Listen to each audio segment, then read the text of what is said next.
So, this message is for the person, honestly, it's probably a little bit for everybody in some form or fashion. So, I want to ask, are you a Jonah or are you a Peter? Let's explain. So, Jonah is a book in the Bible in the Old Testament. It's only 4 chapters, so you should go read it when you get a chance. But the story of Jonah is about God telling Jonah to go talk to the people of Nineveh. And Jonah was like, they're not going to receive me. They're not going to receive this message. They're probably going to kill me. Like, I'm not doing it. And so he attempted to hide and go against what God told him to do, which we all know you can't hide from God. And so he found himself on a ship with some random people, but he was on the ship and he fell asleep and there was a storm and the ship started to toss and turn and you know everybody on the ship thought that they were going to die and they were all praying to their gods, little g, about the storm and what's causing it and to stop it and all of these things, right? And so they wake Jonah up and they're like, hey, pray to your God, because we praying hours and ain't nothing happening, so pray to your God, to see, help with this storm, stop this storm for us to make it through. And Jonah was like, well, I know why it's storming. And there's no need for me to pray to my God because my God is causing the storm. And he went on to tell them that, he was basically being disobedient and that's why they were having the storm and they needed to throw him off of the ship in order for the storm to cease. And at first they didn't. They were like, no, we're not going to do that.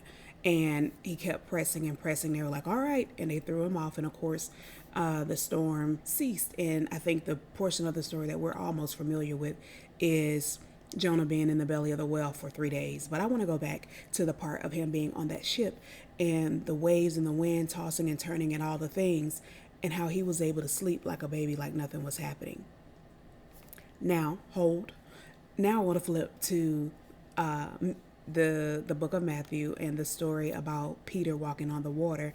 And in that particular scenario, the disciples were in a boat. Jesus had sent them ahead. They were in a boat and the wind started to toss and they look up and they see Jesus walking on the water because of course he had sent them ahead. So they were too far away from shore.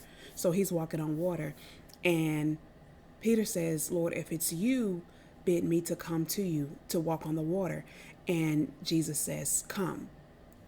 Peter steps out of the boat and he proceeds to walk towards Jesus, but then he looks around at the wind blowing and all the things and he starts to sink and he cries out, Lord, save me. And Jesus grabs him and says, why did you doubt? And so these two things came up for me because I think they're so familiar with where we see ourselves in life.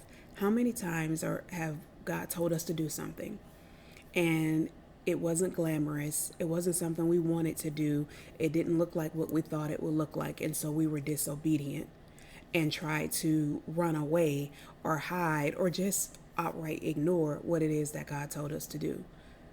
But as we see in the story of Jonah, because Jonah does eventually go to the people of Nineveh and he is received and they do receive his message. But are we like Jonah where we run and we hide and we do all the things instead of doing what God told us to do because we are going based on our own understanding, our own vision, our own thought process of what we think will happen. And we've created this whole scenario around the thing. And honestly, we may be exactly right. That thing may happen. But what we fail to realize is that if God's called us to it, he'll bring us through it. And so, regardless of what it looks like, we should be obedient because he's told us to do this thing, and anything that he has told us to do, he will protect, he will honor. And so how many of us are in that place? And then there are others who are courageous enough to say, God told me to do this thing, and so I'm going to take this leap of faith. I'm going to take, because that first step that Peter took, to be courageous enough to even step off of the boat was all in itself a picture and a step of faith. And so how many of us take that leap of faith to say, I'm going to do what God called me to do. I'm going to believe, I'm going to have faith. And they move forward. You move forward, but then you look around and things don't really look like you thought they would look when you took that leap of faith. Things don't really aren't seeming to turn out the way that you expected. and you're wondering what is happening. And you're like, God, where are you? And so you start to sink because now you've taken your focus off of the Lord and start focusing on the things around you and forgetting that if he called you to it, again, he called you through it. If he called you to it, he will bring you through it. And where we seem to get caught up is because we think that because God called us to something, it's going to be, sunshine and butterflies. No, that is not the case. There is a such thing as suffering for Christ. As a matter of fact, you will more than likely suffer for Christ.